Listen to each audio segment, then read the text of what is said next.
Hello students, today we are going to discuss about next experiment in favor of search of DNA. DNA is the genetic material. Experiment 1 evidence from the bacterial transformation. ये clear हो चुका था. अब दूसरा experiment इसी में ही है, evidence, second evidence of search of DNA. Evidence इसका देखें तो एक्चुअल में evidence from experiment with bacteriophage, virus के साथ में. बैक्टीरियोफेज एक्चुअल में ये T2 फेज इसको लेते हैं अपन. बैक्टीरियोफेज की T2 फेज ये वायरस है. बैक्टीरियोफेज क्या होता है? वायरस. अब ये एक्सपेरिमेंट एक्चुअल में देखिए, इसका जो बैक्टीरियोफेज पर एक्सपेरिमेंट, इससे पहले बैक्टीरिया पे एक्सपेरिमेंट किया था ग्रिफिथ ने, स्ट्रेप्टोकोकाई बैक्टीरिया पर. सेकेंड एक्सपेरिमेंट बैक्टीरियोफेज पे भी करके बताया गया कि डीएनए जेनेटिक मटेरियल होता है. ये एक्सपेरिमेंट, इसका जो एविडेंस है ये दिया था हर्शे एंड चेज इन 1952. ये 1952 का केस है. 1952 में दिया गया एक्सपेरिमेंट.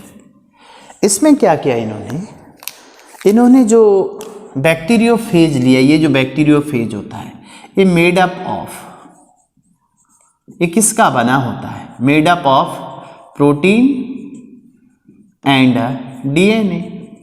प्रोटीन इसका होता है कैप्सूल, जिसको बोलते हैं कैप्सिड. ये है एक्चुअल में बैक्टीरियोफेज. इस बैक्टीरियोफेज को देखें जनरली तो ये इसका कैप्सिड होता है and this is the spike होते हैं जिसके थ्रू अटैच होता है ये, और ये इसका जेनेटिक मटेरियल है. This one is the genetic material. ये डीएनए है और ये है इसका कैप्सिड. तो कैप्सिड जो होता है ये जो रेडियो लेवल्ड, एक्चुअल में यहाँ सबसे इंपॉर्टेंट बात थी, रेडियो एक्टिव लेवल्ड कैप्सिड भी और डीएनए भी है. तो इन्होंने जो यूज किया, जो कैप्सिड के लिए यूज किया, ये एक्चुअल में क्या था? रेडियो एक्टिव कैप्सिड के लिए sulphur S35, radio active S35, ठीक है. लेवल्ड प्रोटीन थी, radio active S35 labelled protein capsid, right. DNA जो था इसके लिए रेडियो एक्टिव P32 लेवल्ड,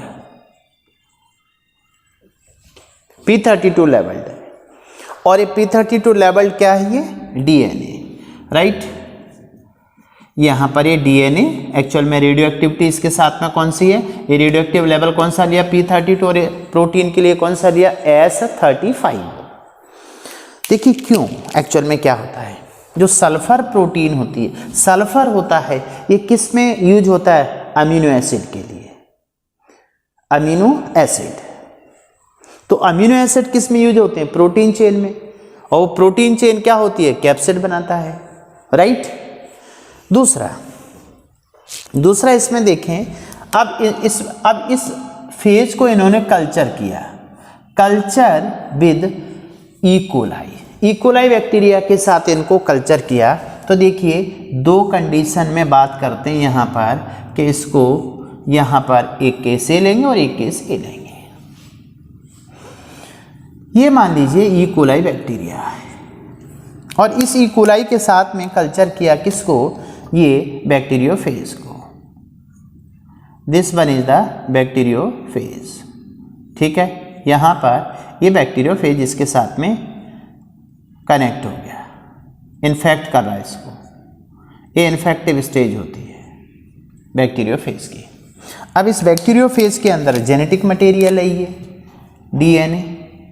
ये जेनेटिक मटेरियल इसमें इंट्रोड्यूस होगा, इन्फेक्ट करेगा, ये जेनेटिक मटेरियल है, ठीक है। तो पहला स्टेप आता है इन्फेक्शन, इसकी 3 स्टेजेज होती है।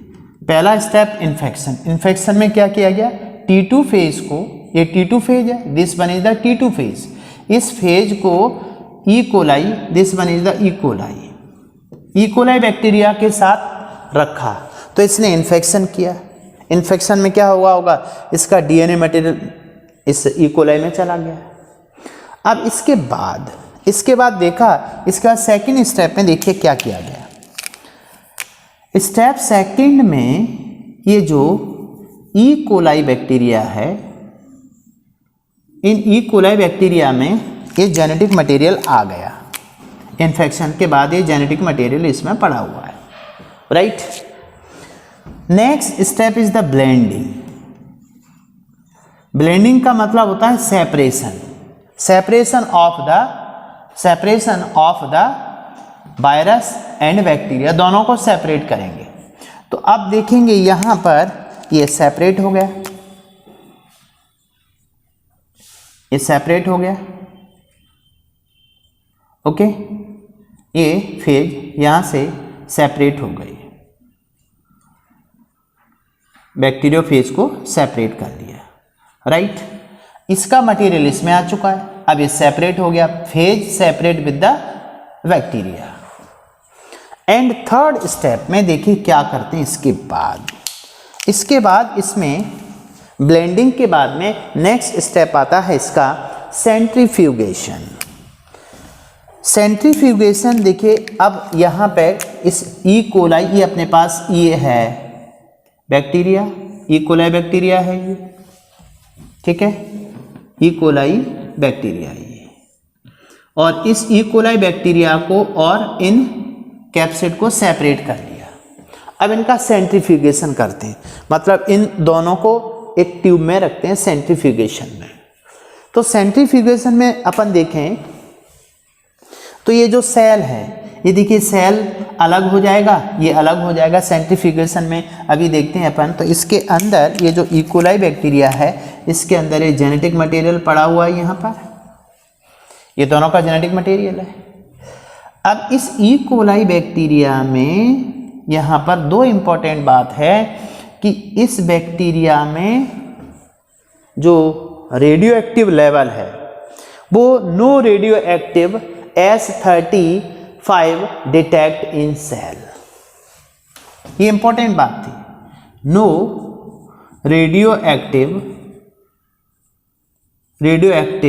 कौन सा, S35 डिटेक्ट इन ई कोलाई।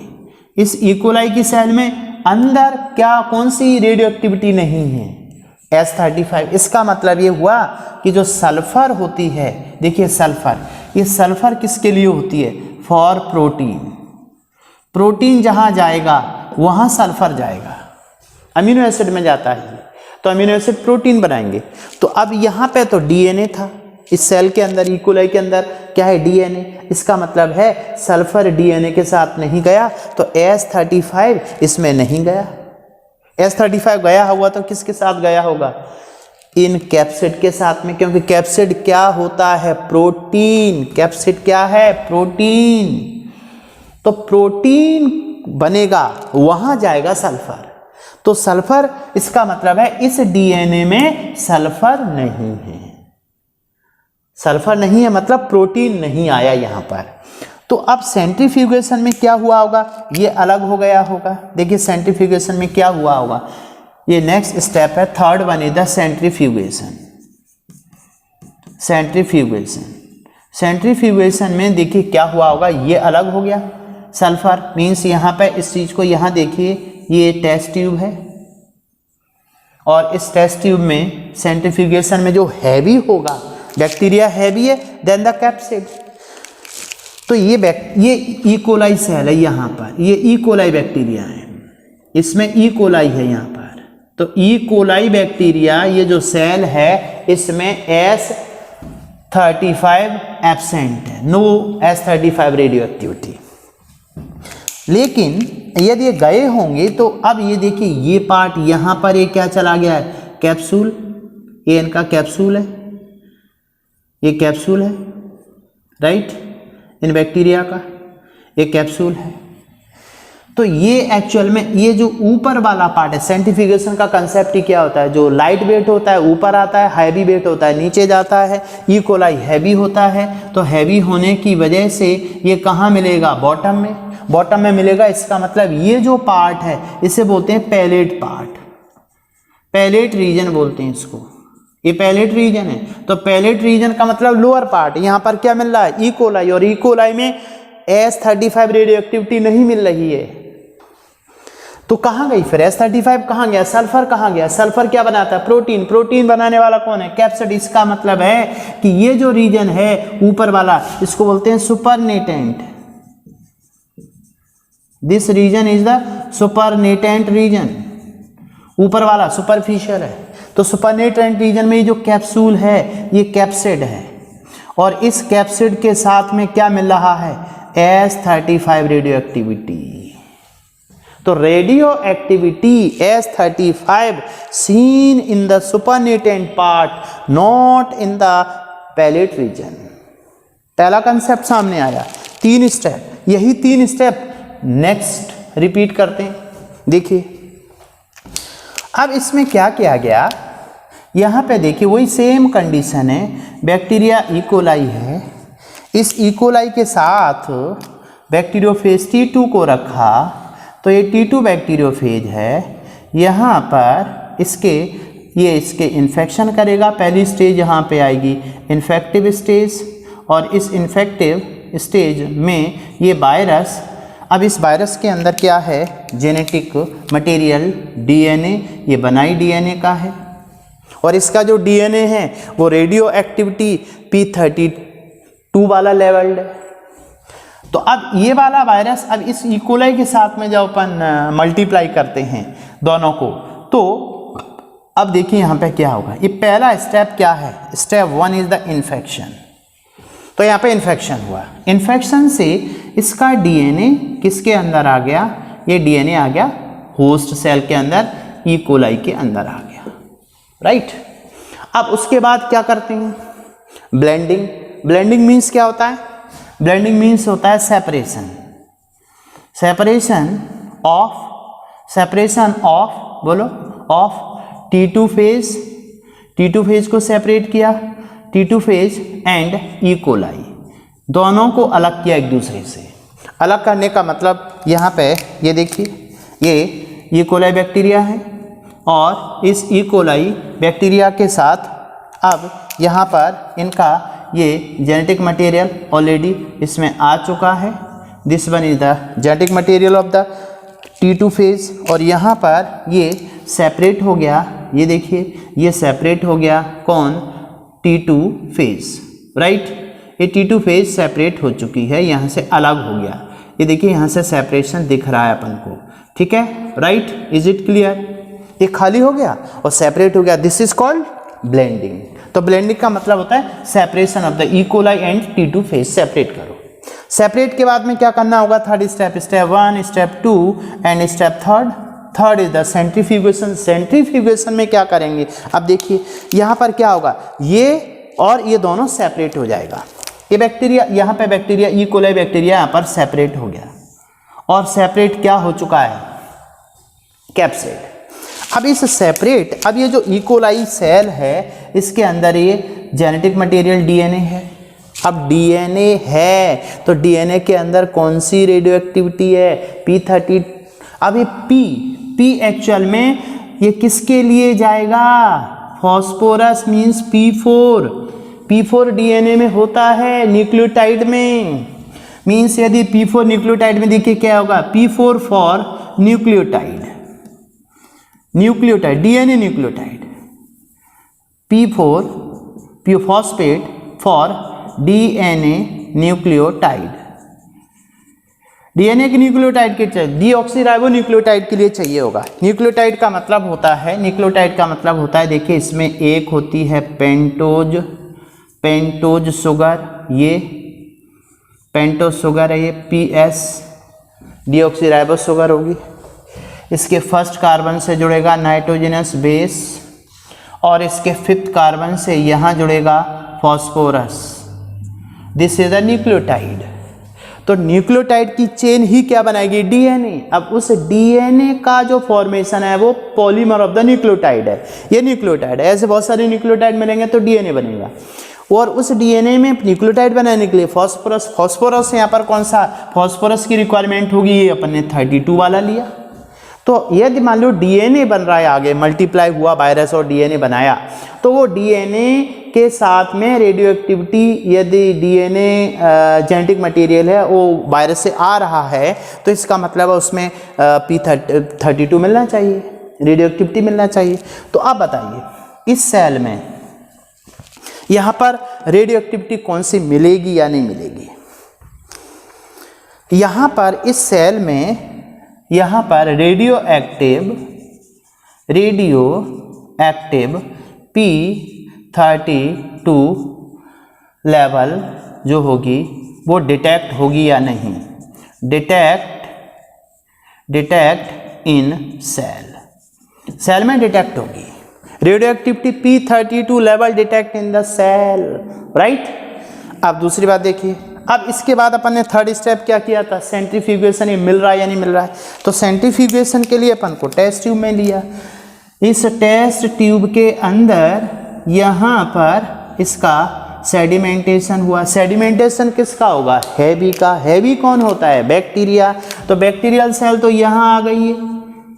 और ये कौन सा रीजन है? ये होता है पैलेट रीजन। ये पैलेट रीजन है। हैवी रीजन क्या होता है? लोअर पार्ट पैलेट रीजन होता है।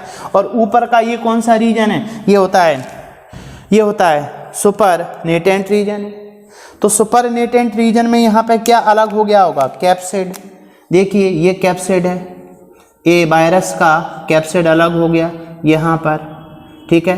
ये वायरस के कैप्सिड पड़े हुए हैं यहाँ पे, अलग हो गया, सेपरेट हो गया, राइट। अब इसमें कहाँ पर रेडियो एक्टिविटी मिलेगी होगी? अब इस वाले बैक्टीरिया के साथ में अपन ने P32 लिया था, तो P32 जहाँ जाएगा वहाँ रेडियो एक्टिविटी मिलेगी। P32 जाएगा किसके साथ में? न्यूक्लियोटाइड के साथ में। न्यूक्लियोटाइड क्या बनाएगा? डीएनए। तो इसका मतलब है इन जो होस्ट सेल है इनमें जो डीएनए है, तो इस होस्ट सेल में क्या मिल रही है? Radio activity P30। इस ई कोलाई के अंदर अपन को P32 रेडियो एक्टिविटी मिल रही है। इसका मतलब है इस सेल में डीएनए के साथ P32 गया और इस सुपरनेटेंट रीजन में क्या नहीं मिलेगी? कोई रेडियो एक्टिविटी नहीं मिलेगी, क्योंकि इस वाले के साथ में तो अपन ने P32 लिया। देखिए कंक्लूजन क्या निकलने वाला है इसका। कंक्लूजन ये निकलेगा कि यदि T2 फेज को ई कोलाई बैक्टीरिया के साथ कल्चर करते हैं और एक टाइम में रेडियो एक्टिविटी ली जाती है, कौन सी? PS35, तो देखा जाता है कि 3 स्टेप में, पहले में इन्फेक्शन, दूसरे में ब्लेंडिंग सेपरेशन, उसके बाद सेंट्रीफ्यूगेशन। तो सेंट्रीफ्यूगेशन के बाद में जहाँ जहाँ कैप्सिड जाएगा, कैप्सिड का मतलब होता है प्रोटीन बनेगी, तो प्रोटीन जहाँ बनेगी नए वायरस के लिए जो कैप्सिड बनेगा वो रेडियो एक्टिव होगा, क्योंकि यहाँ पर S35 गया है। और इसमें डीएनए बनेगा तो इसमें P32 गया है। तो यहाँ पे क्लियर हुआ प्रोटीन जेनेटिक मटेरियल होगा या डीएनए जेनेटिक मटेरियल होगा। तो यहाँ से प्रूव हुआ, इस एक्सपेरिमेंट से प्रूव क्या हुआ? हर्श एंड चेज ने T2 पे एक्सपेरिमेंट करके क्या प्रूव किया कि फिर से DNA is genetic material. Clear हो गया है दोनों पॉइंट। ग्रिफिथ ने एक्सपेरिमेंट किया था, हर्श एंड चेज ने एविडेंस दिए from the experiment with the bacteriophage, लेकिन इसका केमिकल एविडेंस किसने दिया था ग्रिफिथ के लिए? एबेरी, मैकलियोड एंड मैकार्टी ने। 2 एक्सपेरिमेंट प्रूव करते हैं कि डीएनए एक जेनेटिक मटेरियल है। Very simple, this is very simple about search for the DNA. Now we discuss next evidence means ये देखना होगा कि जो जेनेटिक मटेरियल है ये प्रूव तो हो गया, ये जेनेटिक मटेरियल डीएनए होता है, बट इसकी क्या प्रॉपर्टी होनी चाहिए। Next we discuss about the properties. Of genetic material. Genetic material की क्या क्या प्रॉपर्टीज होनी चाहिए, ठीक है। देखिए इसमें नंबर 1 सबसे इंपॉर्टेंट ये है कि इट शुड बी रेप्लिकेबल। इसे रेप्लिकेबल होना चाहिए, रेप्लिकेट हो सके, अपना नंबर बढ़ा सके, कॉपी बढ़ा सके, जैसे डीएनए टू डीएनए बन सके, डीएनए रेप्लिकेशन। दूसरा सेकंड पार्ट आएगा, ये स्टेबल होना चाहिए, शुड बी स्टेबल। कौन सा? Chemically and structurally. केमिकली और स्ट्रक्चरली इसे स्टेबल होना चाहिए। जैसे आरएनए डीएनए की बात करें तो आरएनए डीएनए में कौन ज़्यादा स्टेबल है? यदि जेनेटिक मटेरियल में अपन डीएनए और आरएनए को लेके बात करें तो आरएनए से इवॉल्व हुआ है कौन? DNA. DNA evolve from RNA by the chemical modification. RNA के अंदर जो राइबोज शुगर होती है इसमें एक्चुअली इसमें 3 OH ग्रुप होते हैं, जबकि डीएनए के अंदर 2 OH ग्रुप होते हैं फंक्शनल। इसके अंदर बेस पेयर की बात करें तो बेस पेयर में देखते हैं एडेनिन है, ग्वानिन है, थाइमिन है, साइटोसिन है। बट इसके अंदर एडेनाइन है, ग्वानिन है, यूरेसिल एंड साइटोसिन है। तो देखिए यहाँ डिफरेंस किसका है? यूरेसिल का और टी का। Uracil is more active than the thymine. So यहाँ क्वेश्चन बना कि आरएनए से क्या बना है? DNA means RNA is the first genetic material और इसमें केमिकल मॉडिफिकेशन से किसका इवोल्यूशन हुआ है? डीएनए का। तो DNA is more stable then the RNA. ये पॉइंट क्लियर हुआ? मेटाबॉलिक एक्टिविटी के लिए, कैटालिसिस के लिए आरएनए रिक्वायर्ड होता है। इसको आरएनए वर्ड में अपन डिस्कस करेंगे। दूसरा थर्ड वन इसमें एक इंपॉर्टेंट जो बात है, it provide scope for slow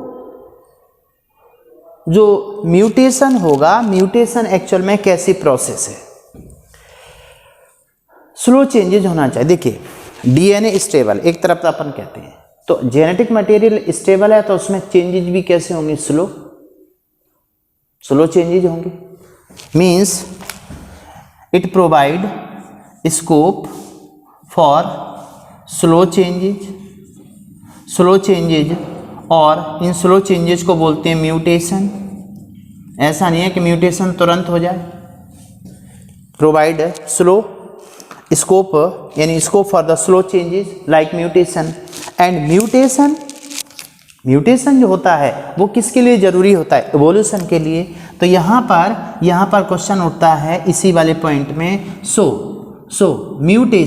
mutation is raw material. This is raw material for evolution. Evolution के लिए रॉ मटेरियल माना जाता है किसको? म्यूटेशन को। और म्यूटेशन स्लो प्रोसेस में जाएंगे इसलिए क्योंकि डीएनए कैसा सब्सटेंस होता है? स्टेबल। जेनेटिक मटेरियल स्टेबल होना चाहिए केमिकली एंड स्ट्रक्चरली। जब स्टेबल होगा तो उसमें चेंजेस स्लो होंगे। स्लो चेंजेस को क्या बोलते हैं? म्यूटेशन। अब धीरे धीरे म्यूटेशन होंगे तो धीरे धीरे इवोल्यूशन होगा, इसलिए कहा गया इवोल्यूशन स्लो प्रोसेस है। और इवोल्यूशन का रॉ मटेरियल म्यूटेशन है। वही म्यूटेशन काफ़ी टाइम बाद होगा क्योंकि जेनेटिक मटेरियल स्टेबल होगा तो चेंजेस स्लो होंगे। चेंजेस स्लो होने का मतलब म्यूटेशन स्लो होगा। इस वजह से म्यूटेशन स्लो होने का मतलब है कैरेक्टर नए बहुत स्लोली डेवलप होंगे। इसका मतलब है कि इवोल्यूशन भी स्लो प्रोसेस होगी। ये पॉइंट क्लियर हुआ? फोर्थ वन में देखें कि it should be heritable, inheritable. ठीक है ना? शुड बी इनहेरिटेबल होना चाहिए जिससे कि जेनेटिक इंफॉर्मेशन ट्रांसफर हो सके। Inheritable generation to generation generation to generation inherit होना चाहिए, और इनहेरिट होने के साथ साथ में किसको फॉलो करना चाहिए, मेंडेलियन रूल्स को फॉलो द मेंडेलियन रूल, क्योंकि मेंडेलियन रूल फॉलो नहीं होंगे तो आगे जेनेटिक कॉन्स्टिट्यूएंट चेंज हो सकता है, नए कैरेक्टर एबनॉर्मल पैदा हो सकते हैं। तो these are the specific properties of the genetic material. Okay, and दूसरा, अब इसके बाद जो नेक्स्ट लेक्चर आएगा उसमें देखेंगे आरएनए वर्ल्ड क्या होता है, आरएनए के टाइप क्या होते हैं, उनका स्ट्रक्चर क्या होता है। ओके।